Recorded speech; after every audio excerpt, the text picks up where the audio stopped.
Akili yangu inanidanganya kuwa nimesha move on. Lakini moyo wangu unaniambia ukweli. Sidhani kama nitakuja kumpenda mwanamke kama nilivyokupenda wewe.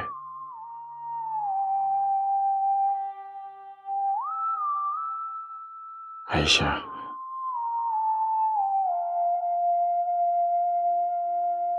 hivi ni lini nitakusahau?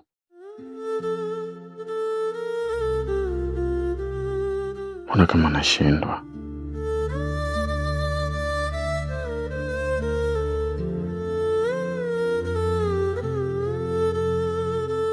Unajua nini baby?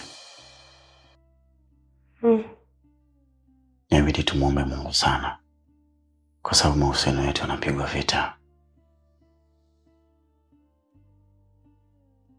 Kikubwa tu ni kuwa waaminifu katika mahusiano yetu. Tukifanya hivyo tutatimiza ndoto yetu.